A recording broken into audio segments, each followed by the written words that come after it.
Tatum, good evening from here at Fort Hood. As the sun begins to set and the lights come on here at Fort Hood, one West Texan we spoke with had a unique perspective of what took place on Wednesday.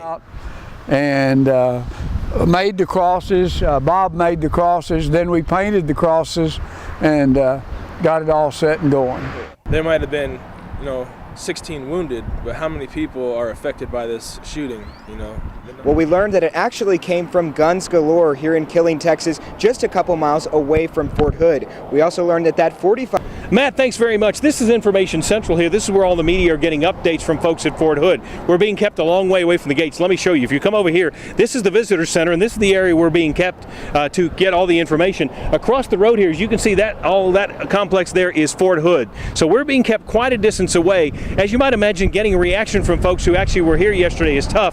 However, we talked to an Odessa man whose son is stationed over here. He was also instrumental during the 2009 incident. As you might imagine, it was quite a phone call he got this morning to know that his son was okay. What went through my mind is, oh no, not again. You'll hear more from Jimmy Robinson coming up tonight at 10 o'clock. Late this afternoon, we got a briefing on the latest details from yesterday's tragic shooting.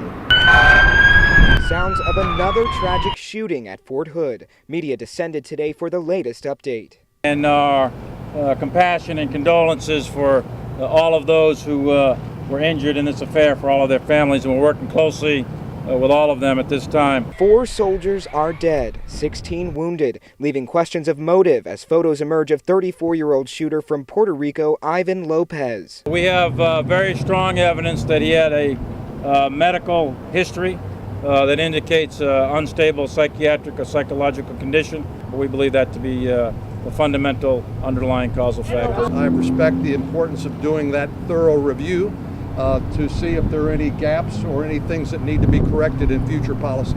A female military police officer whose identity is not yet known helped stop the gunman.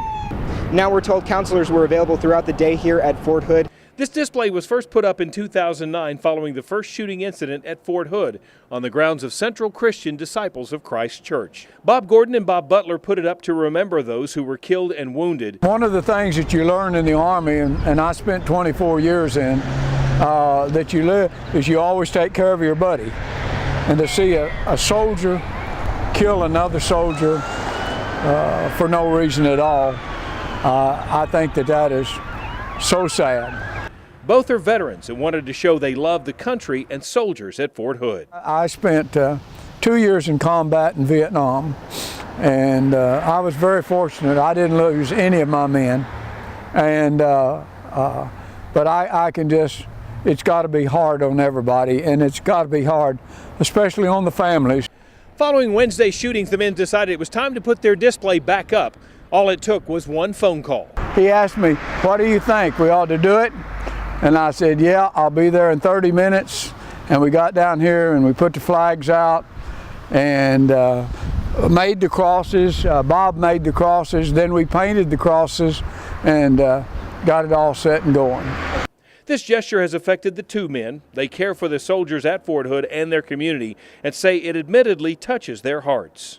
Anything that you can show that you back our country and back our soldiers, it can't be bad. In Killeen, Texas, I'm Jay Hendricks, CBS 7 News.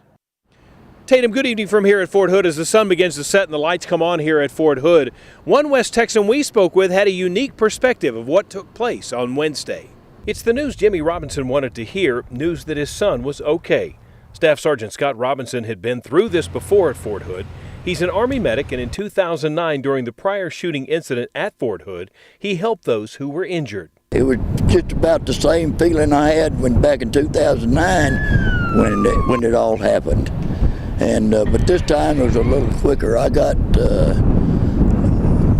news that he was okay real fast. Jimmy, an Odessa native, says his first words were, "Oh no, not again." He couldn't believe what he saw and heard. He was one of the medics that was on the news reels that you see every time they mention Fort Hood and the Fort Hood massacre. Even in the way he found out about his son this time as opposed to the last. They called me because I figured I wouldn't be able to get hold of him. And I was on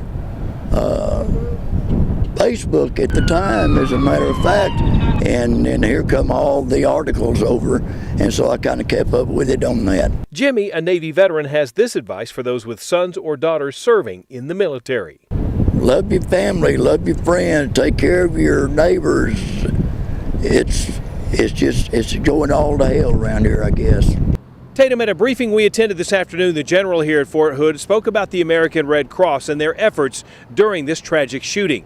Matt Rist has that story and joins us now. Matt? Jay, it really was a team effort here last night, in addition to what the general here calls heroic efforts by first responders and emergency personnel.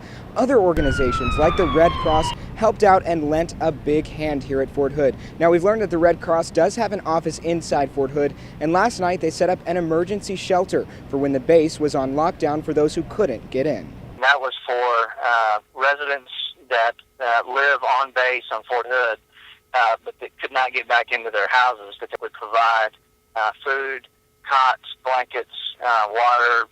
Now, Felton said one advantage that they had was having that satellite office inside Fort Hood. They were able to relay live information out to folks out here on the outside, especially letting them know that certain loved ones were safe.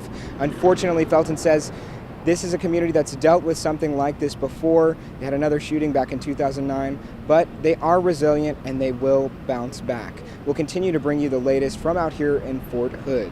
I'm Matt Rist, CBS 7 News. Back in shooting in just a few years rattled the community of Fort Hood and beyond. Driving around Killeen today, you can see that patriotism runs deep. Flags flying at half-staff. We spoke to one veteran who proudly flies his flag in the back of his truck. These colors don't run. Just let them know we're here. Veteran Aaron Savage says the idea behind the flag in the back of his truck is simple. There might have been, 16 wounded, but how many people are affected by this shooting? The numbers are probably countless. And for the community to kind of pull together, offer support. He was at Fort Hood for the 2009 shooting. Didn't really know what was going on. Pop-up barriers are up. You got people calling, family calling. It was nuts. After IED blasts in Afghanistan and returning stateside, Aaron is diagnosed with PTSD and wants to clear the air about the disorder. A lot of PTSD is depression, anxiety. It's not, I want to kill everybody.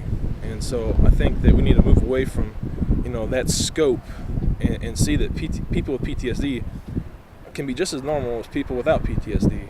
In the wake of the latest shooting, he has a message of hope for those in the military dealing with depression and anxiety. I would say don't give up.